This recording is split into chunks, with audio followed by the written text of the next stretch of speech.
Oh, you're here. Come in, come in. I've finally done it. After all these years, my research is showing results. I can see the connections. All of them.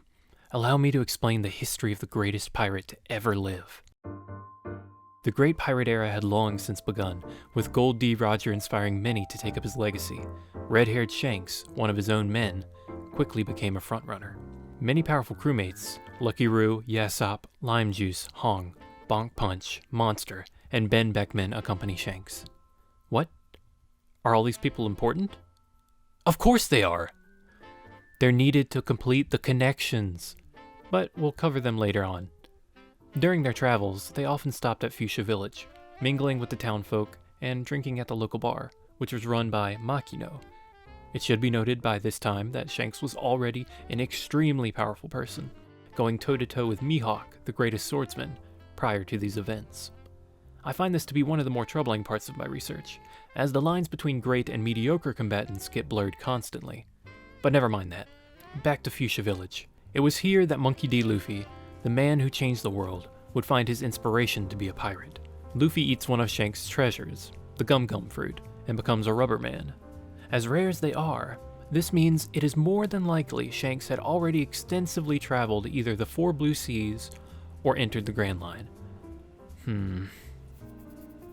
Make a note to look into that later. Ah, yes, where were we? But as peaceful as Fuchsia Village was, there were still criminals around, the foremost of which, Higuma, kidnaps Luffy to escape Shanks' crew, who had defeated him before for causing trouble in town. Higuma is eaten by the Sea King known as the Lord of the Coast, and Shanks saves Luffy, sacrificing his left arm to do so. It is here that we first see Conqueror's Haki, or the color of the Supreme King, be used. But that's another can of worms we can't open right now. Within Fuchsia Village, there are a few more people of note. Whoopslap, the mayor of the town, looked out for Luffy, and Luffy ate the wares of Chicken and Gyoru, two married fishmongers. Remember these three. They will undoubtedly be important later. I just haven't found out why yet. Fast forward, several years of training later, Luffy finds himself sleeping in a barrel on the ship of Pirate Alvida, whom he defeats, along with her crew, including the trio of brothers Heppoko, Peppoko, and Popoko. In doing so, he frees a captured boy named Kobe, who remains Luffy's friend and great ally in the Navy. They then find their way to Shellstown, under the jurisdiction of former Marine Captain Morgan, who is busy tormenting the recently captured swordsman, the pirate hunter Roronoa Zorro. Zorro, worse for wear, is rescued by Kobe and Luffy. Freed from captivity and with his swords returned, Zorro and Luffy defeat Morgan.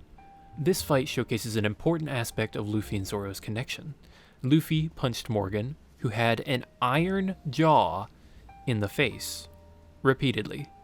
Not his finest moment, but his new faithful companion makes up for his captain's mercy, or idiocy, whichever, by cutting him down, while Luffy saves Kobe from Helmeppo, who had taken him hostage.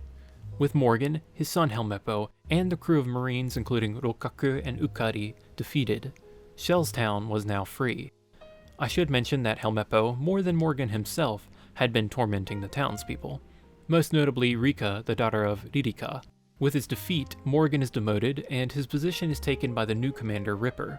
Luffy, knowing Kobe's dream of being a Marine, picks a fight with Kobe to make sure that Kobe would still be able to join the Marines.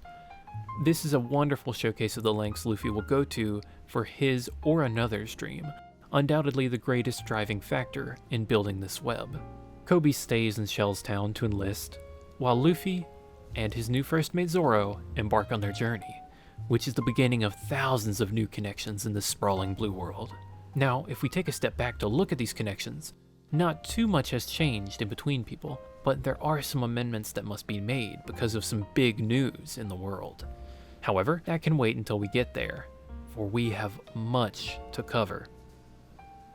Oh, you're leaving now? But we're not done. I haven't explained how the moon people connect to this yet. Wait. Another one left. Will no one listen to my research?